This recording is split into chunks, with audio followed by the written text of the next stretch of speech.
brutal. Yeah. A wild stat I saw was that Tyreek Hill had more kids than touchdowns this year. That's crazy. I don't know what the number is. That's crazy. It was 4 touchdowns and 5 kids. Holy shit. What's the one where he was American Beauty? I haven't seen it. Oh, I gotta see that. I know that's a good one, but it's fucked up, but it's really good. Right up his alley. Yeah, he's going after a high schooler, if I recall correctly. Oh, shit, dude wasn't acting. He's like, oh, this will be easy. Yeah. I don't care how much they pay me. We've got the man for this role. It's just Kevin Spacey and Jeff Epstein on the casting. So Jeffrey, you live on an island. You said. All right, so this is a nice intro. Not the most professional content in the world, but so should we talk about selling violently? What it means? Yeah, I think it's what about the mantra time. Is one of us. I mean, yeah. At the end of the day, it's very much a mantra, very much a way of dealing with the hard times and dealing with the good times. To me, like it's take the hard times head on and fight those challenges, because in sales you will always constantly have different challenges, and celebrating the wins big time too, because I think for a lot of people in sales, like you get into it in order to live a certain lifestyle. And if you don't take advantage of that and remind yourself, why you keep coming back to the casino, like you burn out. Yeah. I like that casino illustration. Like, cause there's a treasure chest to be had. It takes skill. It also takes luck and timing, right? Like we've been through periods where the market was bonkers, and it's like, I don't have to make an outbound call right now. I'm just trying to keep up with the deals that are coming in the door. And then, and we've been part of the opposite side where capital markets froze. We literally couldn't sell for months, and then ramping back up production from zero after we were doing, I don't know what it was at that time, a couple $100 million in production, and saying, all right, we have not lent out, practically speaking, haven't lent out $1 in the past few months. Let's do this again. And like some people like you were successful, saw the opportunity, grabbed the bull by the horns, and some folks didn't want to put in the work. So being able to flip that switch on and off. I'd cut in there because I honestly think that, you and I had jokingly coined the term sell violently not that long ago. Like we started talking about this just earlier this year. But if I trace its true origin back, I think sometime around the COVID, the post-COVID exit, where it's like, I want to sell and make money and, have the life that I want. And right now I can't do it. And that pent up, the frustration, it's like, I'm not going to go there. It's like being, 16 years old when you can't get any. Edit.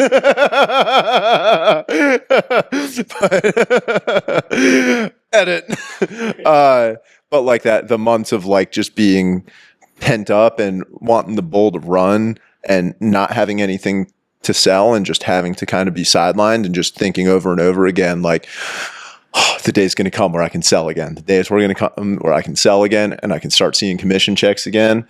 And when that day came, like, hit the ground running. That was a good motivation, or like insight into motivation. Like, why sales for you? Ooh, wow. So there's a couple of different places I could probably chase it back to. My dad was not in sales. He was in finance for a bunch of different software companies. And so he was always in charge of making the comp plans and always had to sign off on the comp plans. And I just remember all the time him going, telling me like as a young kid, like, dude, if you knew what these comp plans were, you'd go into sales.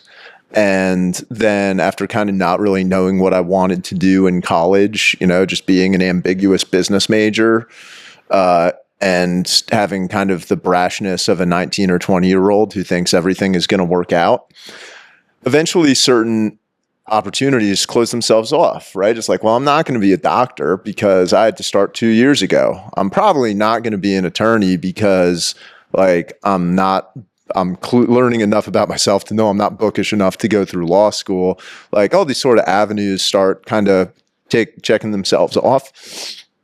And if you want to be in a certain income bracket, you have to accept that, well, you're going to have to pursue one of these things, and sales kind of becomes the one with the lowest barrier to entry, but in many regards equally as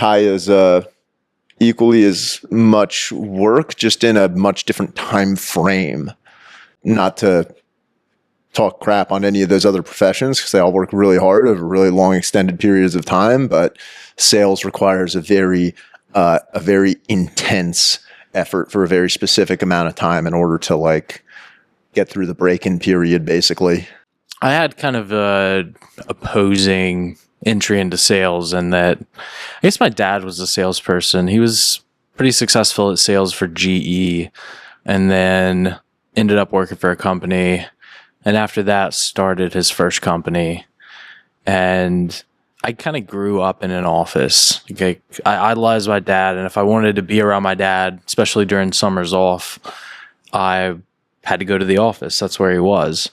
And so he was building and growing companies. And I remember one of my earliest childhood memories, probably 3 or 4 years old, is of me being at the office next door with a guy who he would later hire to be kind of the SVP and his second guy.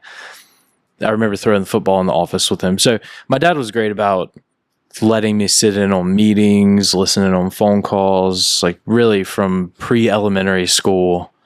There was some employee training going on here. And, I graduated, and 6 weeks after started at the company that you and I worked at together in an operations role. Was comfortable, but 6 months in was asked sales or ops. And long story short, I said sales, and then had a mini panic attack after I walked out of that conference room. I'm not a salesperson. Why did I answer sales? So you fast forward, and a decade later, great conversation, the perfect answer I could have given. And looking back, I was attracted to sales because I had seen a couple of high performers at the company. It was these guys are kind of the ballers of the team, and high autonomy. Yeah. Yeah. In sales, you can be pretty autonomous. Yeah. And the fear piece. I was I'm not a salesperson. I didn't see myself as a salesperson at the time. Never had thought I want to be a salesperson. But that fear, I think, is what pushed the answer to say sales, because it's I don't know what's in this cave, but it gives me fear. I need to conquer that fear. Ergo, we're going in the cave. So I think the fear thing that you mentioned is really true, because so many people scare themselves out of that first sales job. And when I think back to college and being in a business program and all these people that wanted to quote unquote be in marketing, you could kind of observe this, I don't necessarily want to say it was groupthink behavior, but there was so much negative connotation about being in sales. And it was everyone perceived marketing as being well, it's not necessarily selling, but you're kind of close to the revenue. So, you'll probably make more money than something else. So it kind of had this oh man, all these people are just say they want to go into marketing. What if I just say I want to be in sales? Don't you think that's going to make me stand out? Don't you think that's going to gravitate certain other people, another level of people towards me, because they go, oh, this guy was I want to be in sales. I want to go rip cold calls, And so probably my junior year of college, I had a reframing after observing that, and I was screw it. that's what I'm going to say about myself. I'm going to tell myself I'm a salesperson. I was meant to do this. And just, even though I was kind of naturally not, like, I never really thought I had a lot of natural sales ability, but I was like, I'm going to just force myself to believe this and put myself on that track. And because so many other people won't say it, I'm naturally going to attract people that want a salesperson. Like, if I'm the only person in my business program that says I want to be in sales, well, when someone comes to interview us for a sales role, I'm going to be the only person that they're going to want to talk to. And so, like, I don't know if that really helped me in the job search ultimately, but it definitely got my head right, and it put me in a few like internship roles where I got a lot of reps.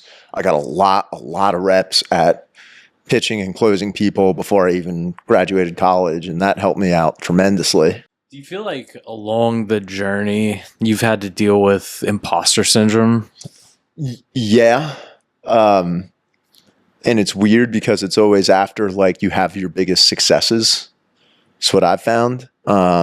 Whenever you have your biggest successes or accomplish certain goals or milestones, and you know, not to put the cart before the horse, but to totally touch on that, when I bought a Rolex Explorer a couple of years ago, I wouldn't wear it. I didn't wear it for like a week because I thought the Rolex police were going to come and take it from me. Like, who the hell's this kid that thinks he's got any business walking around wearing this thing? So even though maybe that purchase instigated some imposter syndrome, it also forced me to come up with some mental things to overcome it too. So yeah, definitely, to answer your question. It was a big monkey on my back up until my late 20s. I feel like late 20s, I hit a period where I started to go in this crazy self-work, self-growth, introspective mode. And in working through myself, I shed probably as much of the imposter syndrome as I could shed at that point in life. It really is. So much goes back to just like reps. So it's like the more winning games you have, the less imposter syndrome you have. The more cold calls you make, the more deals you're going to close. Like, at the end of the day, I'm struggling right now to get back into a good workout routine. I've traveled a ton this year and that hasn't helped, but that's an excuse. Like, I could, you know, every hotel I stay at has a gym. I can pack running shoes, but I know. You gotta want it. I know. Actually, I have a bet with my boss right now. Have I told you about this? No. I'm excited now. Yeah. So I haven't really told many people. I was just kind of keeping it between us, but no need to do that. Now hundreds of thousands or millions of listeners can learn too. So I stayed at his place in Austin, Texas a couple weeks ago. And his wife was giving me a tour of their home and showed me their home gym. She said, "Oh, by the way, he has a workout for y'all tomorrow to go to." And I was like, "Babe, I'm not in workout mode right now." Yeah. But I was like, "No, this is good. Kickstart. I'm traveling. Let's try to integrate a routine."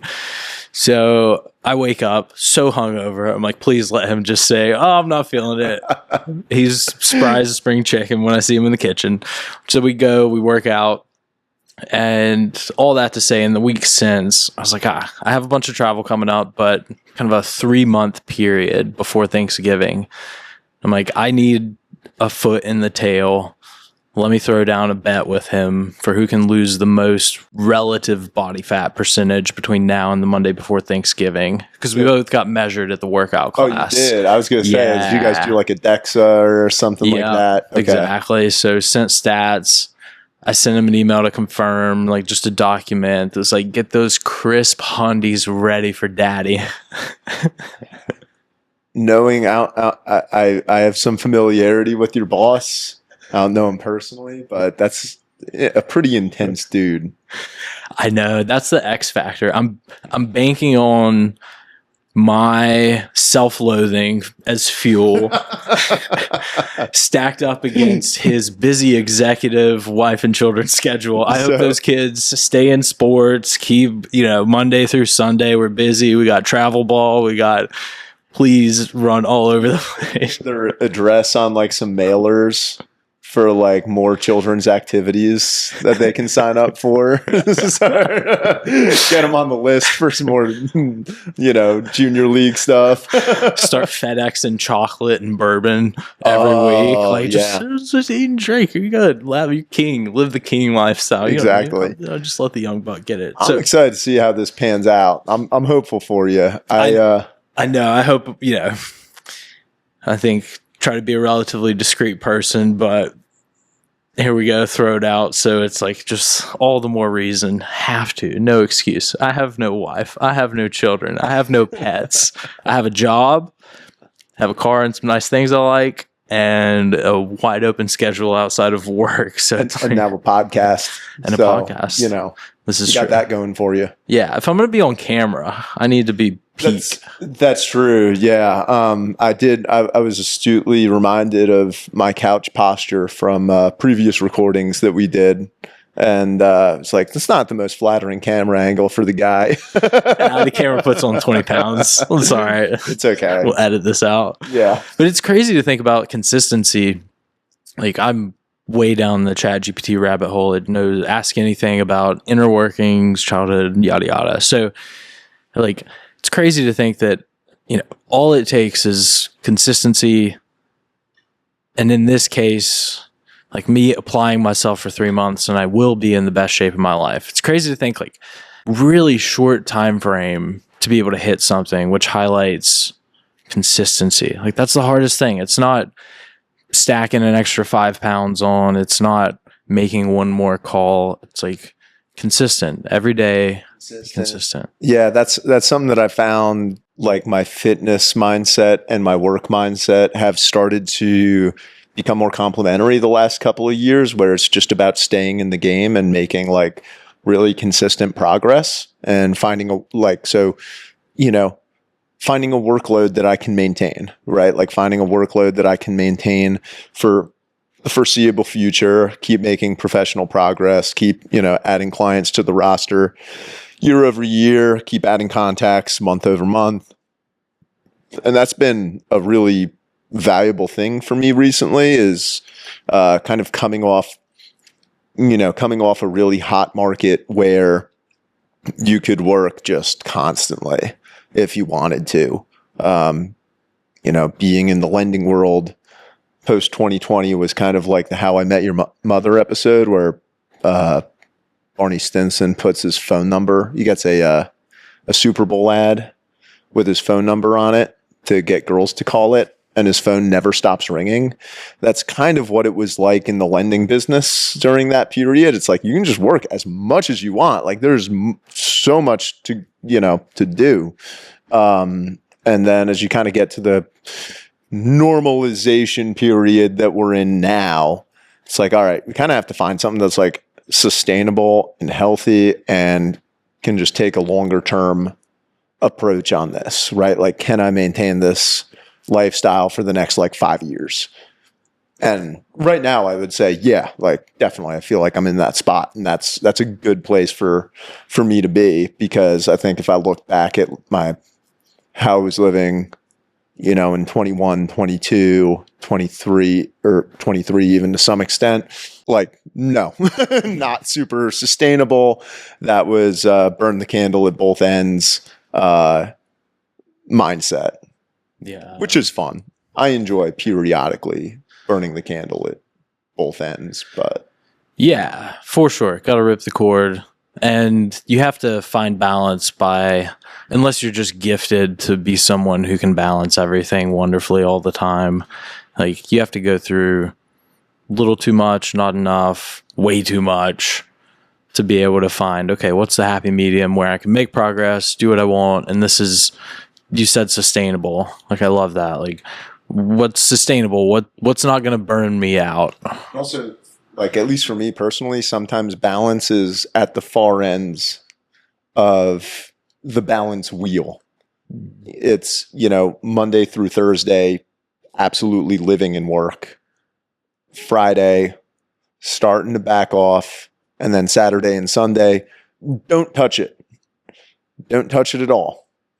And I mean, for me, that works. That's normal, right? Like I consider that normal, right? I'm not in sales because it's like some cheat code where you just instantly start making more money than everyone else. No, like you have to put in work and put in reps, but you have to do it in a way that, allows you to stay in the game. There's no point in just doing it. In my opinion, there's no point in just doing it for 2 or 3 years. Even if you kill it for 2 or 3 years or even 5 years, what, you think you're going to have enough money to retire? No, you have to keep doing something. Like, find a way to make a career out of it. Yeah. And if you're successful with 3 or over 3 or 5 years, like, why would you not? Why would you? Exactly. Like, exactly. Yeah. If you're consistently producing, like, you always have stress. But if you manage, like, if you're consistently producing for a couple of years, you probably have figured out good balance, like push, pull.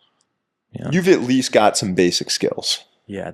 You've at least got some basic skills in terms of, being able to generate interest, create sense of urgency, being able to close and be able to manage a sales process. Like you've at least got some basics there. Like maybe you don't have everything else figured out,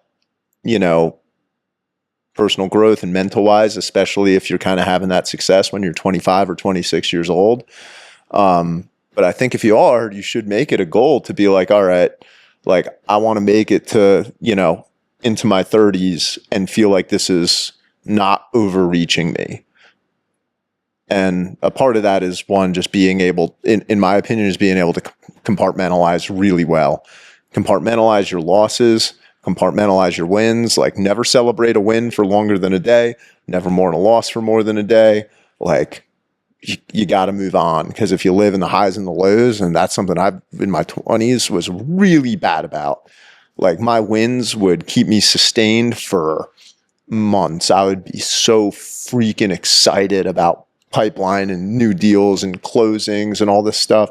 And then when something would blow up, I just beat myself up for weeks over it. And now it's like, no, you give it a day, you move on. Yeah, I've always done a really good job of quickly moving on after something negative. I've not taken the one-day approach to celebrations. Those celebrations have extended many days in some cases, for whether worthwhile or not, which takes me into, you mentioned the R word earlier, and Rolex. So Rolex. So let's Rolex or no sex. I haven't heard that. You haven't heard that? Bro, that's the mantra of the Upper East Side American princesses right there. And edit.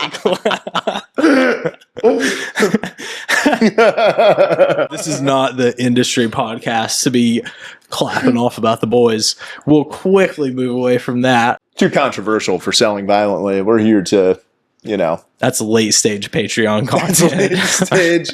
That's some end game right there. That's selling violently. 10-year anniversary. Welcome to our September episode where we're going to be talking about Tower 7, Jeffrey Epstein, and APAC. There's not going to be an October episode.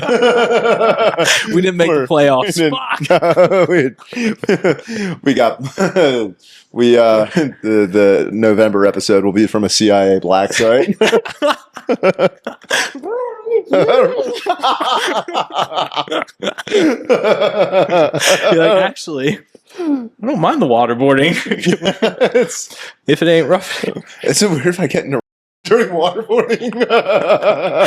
Like, no, don't worry. You're not the first. Fuck, he likes it.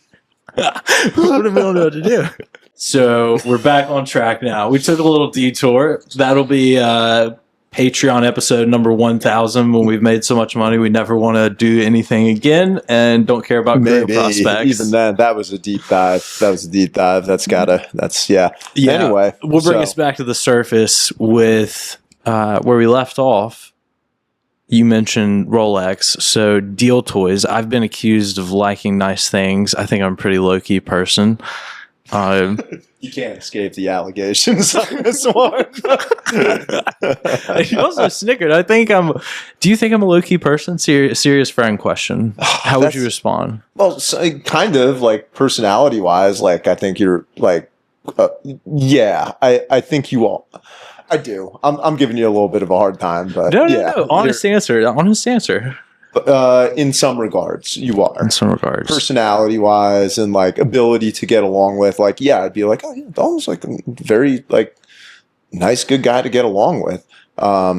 In terms of purchases you sometimes make, you're not very low key.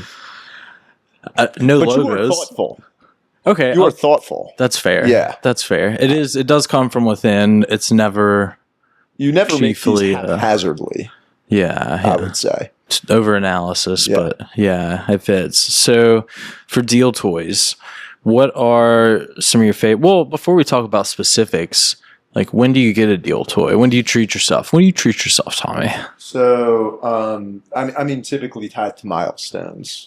You know, some type of big win that you want to celebrate. You know, that's always one, like financially, that's the easiest time to pull the ripcord, because when you get a big check, if a little goes missing, it doesn't hurt all that much. It's new money, right? You know, as Key Glock said, I got old money, that shit moldy. And you don't exactly want to be paying, you know, your cap gains and all that sort of stuff in order to go buy yourself something nice, right? But when you got fresh cash, if a little goes missing, you know, just doesn't hurt all that bad. So that's part of it. But then number two, like, again, a lot of us, me personally, you know, you get into sales in order to live a certain lifestyle and have certain things. And if you get yourself to the point where you can have them, like, go get it. Like, you know, keep that promise to yourself.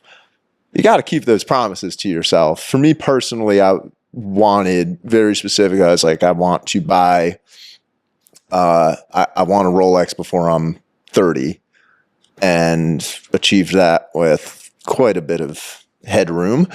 And that was also to sort of culminate like my first pretty successful year in outside sales. Everything was just coming together, and spent a lot of time, you know, shopping and figuring out what I wanted. And, you know, as soon as I had a bunch of closings and still had a stacked pipeline, it's like, all right, we can rip the cord. Nice. Yeah, I went the Rolex route as well. Bought my first one probably mid-20s, somewhere around there. And then some other watches, same thing, like milestones, some accomplishment, a promotion, really good month. I usually go by like 70-30 rule for commissions. It's like 70% goes to the brokerage account, 30% into the travel fund account. That's my happy balance. So, broad softball question, I think. What are some of the best acquisitions and any big regrets that stick out? Yeah. So, best acquisitions have definitely been the two watches, the Explorer, and then the Speedmaster. The Speedmaster was also just a really cool purchase. Being able to do that in when we were traveling, bought it in Munich. It was just like the right place at the right time in order to find it. So both of those. Car, love my car. It's just, you know, it's got everything I need.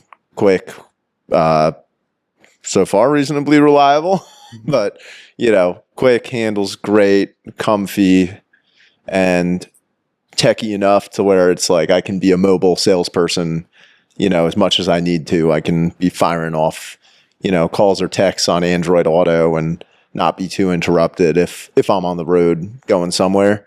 In terms of regrets, I mean, I don't have like a ton of regretful purchases other than like when I look back and see like the amount of stuff I ended up having at, this point in my life. Like there's a lot of stuff that I just end up donating, purging, and, yearning for decluttering sometimes.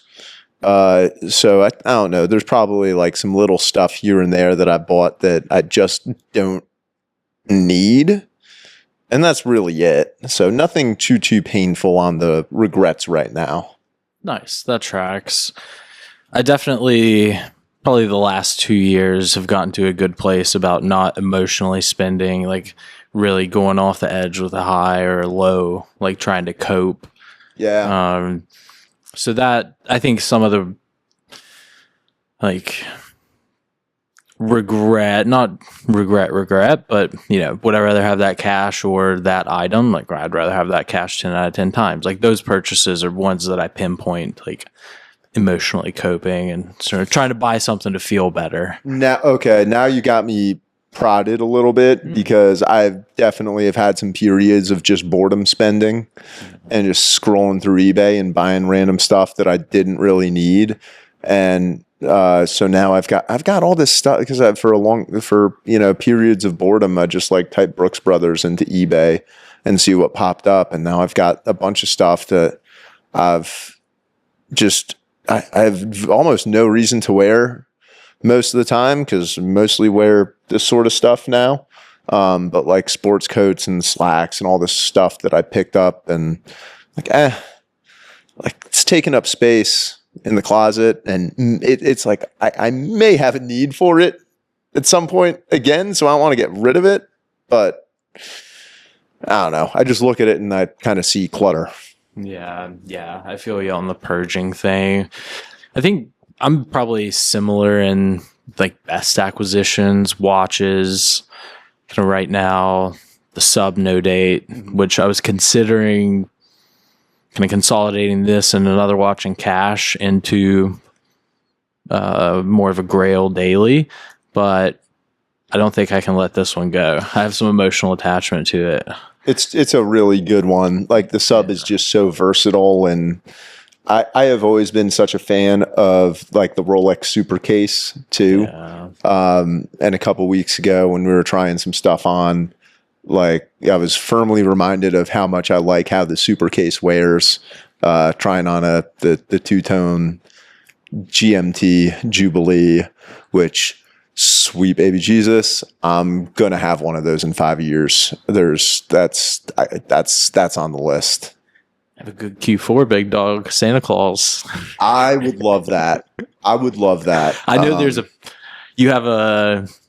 it's not the only watch in the WP household. It's not. I'm not next in line for a watch in our household. I'm not. My wife is definitely next in queue.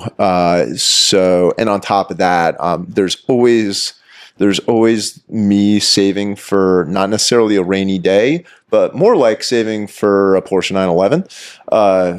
So there's like when you start getting into those chunkier watches, and it's a $20,000 watch, like that goes a long way towards having a Porsche, in the relatively recent future.